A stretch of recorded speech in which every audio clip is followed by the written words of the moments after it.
Thank you very much for the great campaign you are running.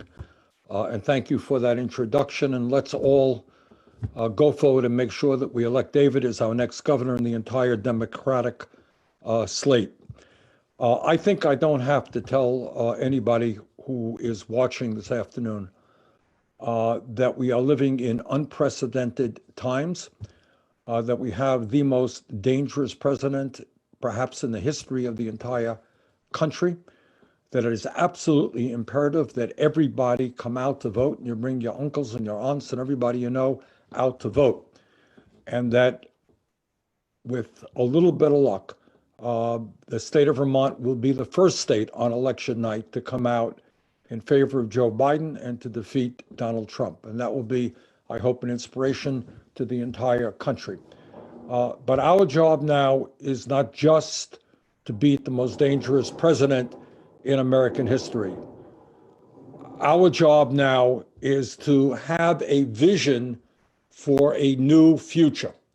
And that's what David is about. So beating Trump is one thing, but coming up with a vision that speaks to the vast majority of the people in our state and around the country is something else. And I think David has that vision.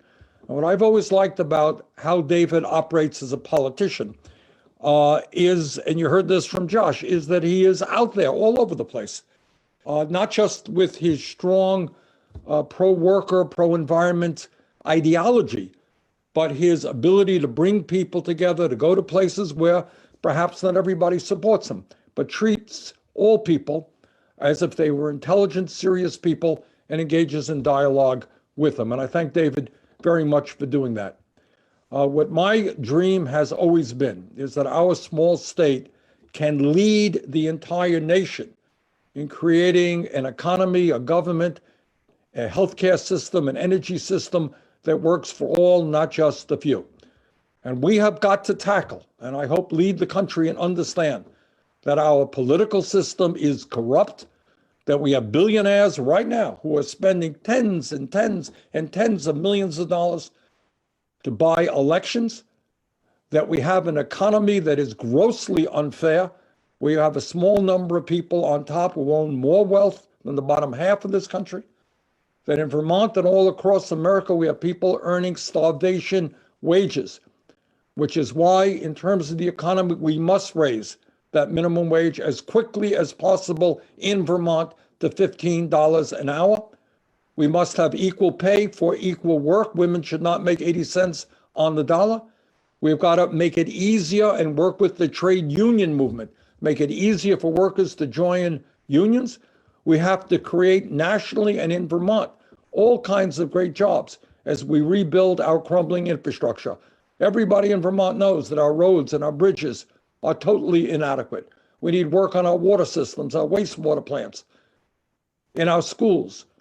We need to build affordable housing. And when we do all of that, we put nationally millions of people to work, and we put many, many thousands of people to work in good paying jobs here in Vermont right now, in this state, as a result of the pandemic and the economic decline as we speak.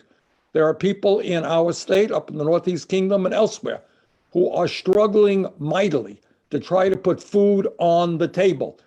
People in Burlington, Rutland, struggling to be able to pay their rent and not get evicted. People who have no health insurance because their health insurance was tied to their jobs. You lose your job, you lose your health insurance. So what I think David can do is point us in a very different direction. David understands that healthcare is a human right, not a privilege, and that we have to move toward a Medicare for all single-payer system. David understands that climate change is an existential threat to our state, to our country, and in fact, the entire world. Yes, a small state can help lead the country. The United States can help lead the world. But we are going to have local and statewide leadership all over this country, moving toward a Green New Deal, where we can create millions of jobs moving away from fossil fuel to energy efficiency and sustainable energy. And David understands that systemic racism is a very serious problem in Vermont and around this country, and we have to be a leader in combating that type of racism. And David understands that we need a high quality educational system from child care to college to graduate school. And again, Vermont can't do it all alone.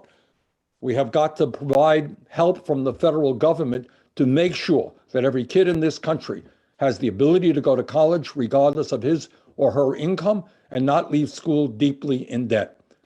And I know that David shares that feeling. So 2 things. Nationally, right now, we got to do everything we can to defeat Donald Trump. And I'm working hard on that all over this country.